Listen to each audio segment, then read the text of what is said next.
Hello friend, आज हम बात करेंगे ऑर्डर ब्लॉक क्या होता है, एफपीजी क्या होता है। तो और फ्रैक्टल भी बात करेंगे इसी में। फ्रैक्टल क्या होता है, मान लीजिए आप 12th में हैं तो उसमें physics, chemistry, math, Hindi, English ये होंगे 5 सब्जेक्ट होंगे। अगर तो 5 सब्जेक्ट में एक सब्जेक्ट अगर लेंगे फिजिक्स, फिजिक्स में एक चैप्टर लेंगे। अब फिर डिवाइड हो गया, चैप्टर भी डिवाइड हो गया, फिर चैप्टर में एक टॉपिक लेंगे, फिर डिवाइड हो गया, फिर एक उसमें से टॉपिक के भी प्रकार होंगे, फिर डिवाइड हो गए। तो मेरा कहने का ये मतलब है कि अगर ये जो टाइम फ्रेम है, यही है प्रैक्टिकल। अगर वीकली टाइम फ्रेम में जाएंगे तो वीकली की एक एक कैंडल हो जाएगी।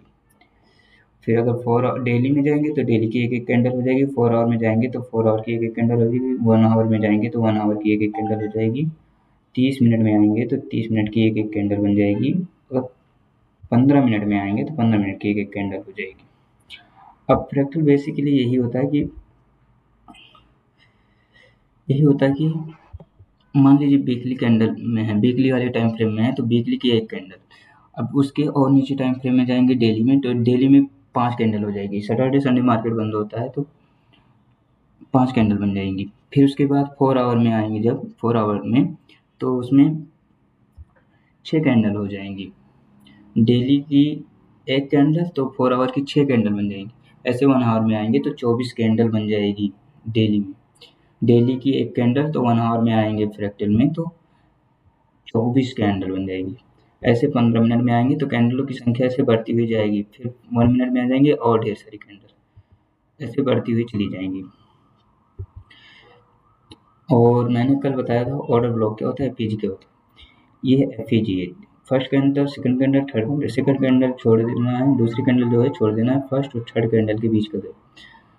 और इसमें भी एफईजी है, फर्स्ट कैंडल ये होगा, सेकंड कैंडल ये, थर्ड कैंडल ये।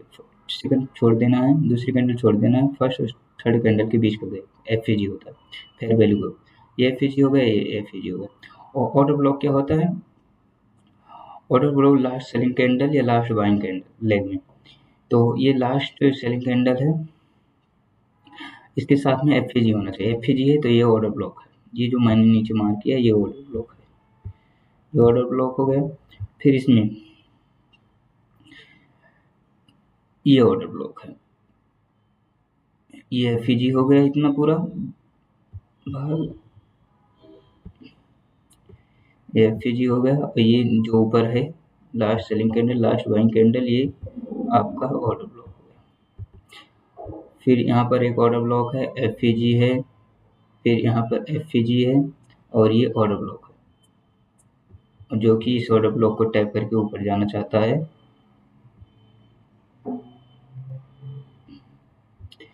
और एक नीचे ये ऑर्डर ब्लॉक है, अगर उसको ब्रेक किया तो ये वाला ऑर्डर ब्लॉक लेने आएगा।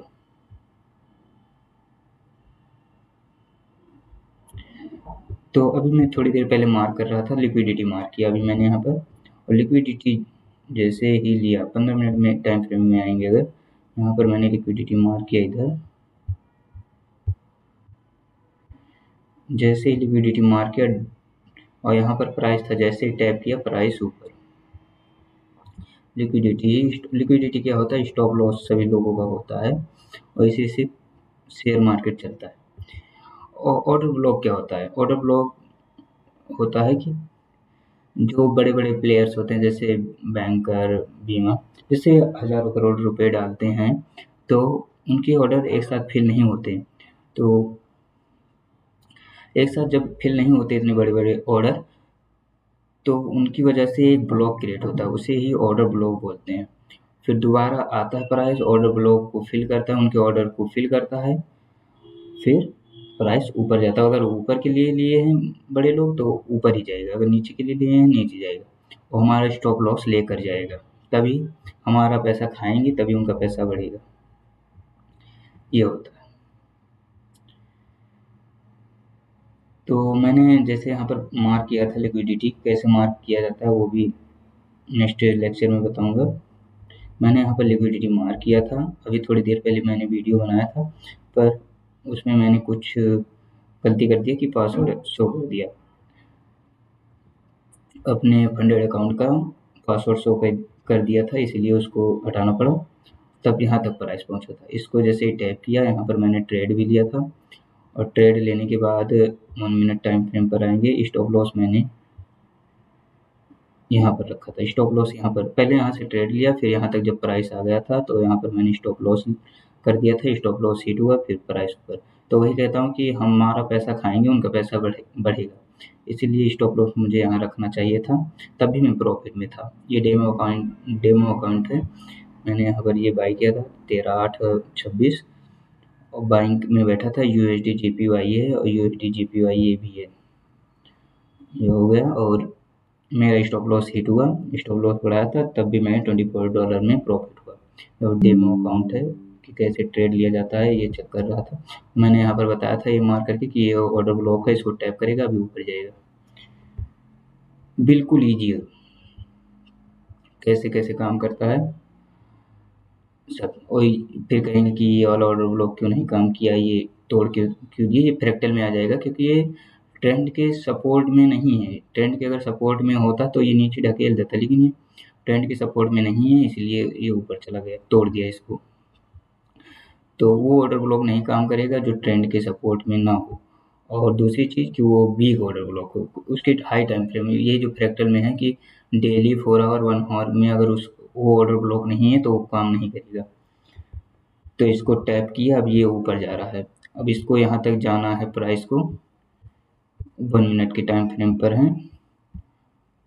और पुल बैक कहाँ कहाँ से आएगा सब पता लग जाएगा। एक पुल बैक यहाँ से थोड़ा सा देगा, एक ब्लैक कैंडल बनाएगी, और दूसरा ये लिक्विडिटी देकर। लिक्विडिटी हंट हो चुकी है, यहाँ पर लिक्विडिटी हंट हो चुकी है, और ये क्लोज होने का वेट करते हैं। अगर इसके नीचे कैंडल क्लोज करती है तो एक ब्लैक कैंडल बनाने की ज़्यादा संभावना रहेगी, क्योंकि लिक्विडिटी यहाँ पर कुछ लोग सेल में बैठे होंगे, तो इनका स्टॉप लॉस यहाँ होगा। इसीलिए अब इसको देखते हैं, इसके नीचे अगर क्लोज किया तो अब यहाँ से ब्लैक कैंडल बनाएंगे, 1-2 ब्लैक कैंडल आसानी से बनाएंगे। अभी ये ऑर्डर ब्लॉक का यहाँ पर काम हो चुका है, तो इस ऑर्डर ब्लॉक का कोई महत्व नहीं रहेगा। अभी यहाँ का ऑर्डर ब्लॉक मार्क कर लेंगे आसानी से यहाँ से ऑर्डर ब्लॉक मार्क किए हमने, प्लस इसके साथ FAG भी है, और ये लिक्विडिटी हंट कर दिया था, मैंने पहले बताया था यहाँ से। और ये थोड़ी देर ही रोक सकता है, क्योंकि ये वैसे भी ये ट्रेंड की सपोर्ट में नहीं है, लेकिन कुछ हद तक रोकेगा। और इसकी अगर और हाई टाइम फ्रेम पर ऑर्डर ब्लॉक वगैरह कुछ होगी तो रोक लेगा। तो वो ऑर्डर ब्लॉक काम नहीं करेगा जो ट्रेंड के सपोर्ट में नहीं हो।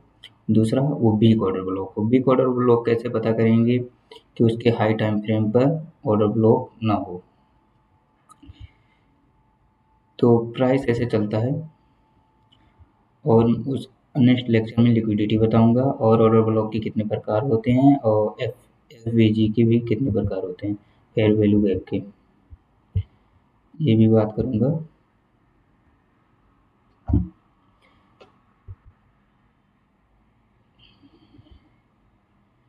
ये प्राइस चल रहा है, ये यहाँ पर रोक रहा है ऑर्डर ब्लॉक, और लिक्विडिटी भी रोक रहा है, लिक्विडिटी हंट हुआ है, और प्राइस यहाँ तक अभी आना चाहता है। इसके अगर और हाई टाइम फ्रेम पर जाएंगे, कुछ है, कुछ भी वैसे खास नहीं है, रोकेगा नहीं।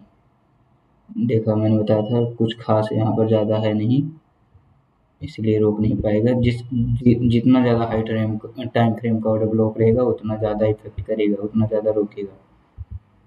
अब अगर रोकना होगा प्राइस को, इसका हाई टाइम फ्रेम का ऑर्डर ब्लॉक कहाँ है, एक ये है, इसके हाई टाइम फ्रेम ये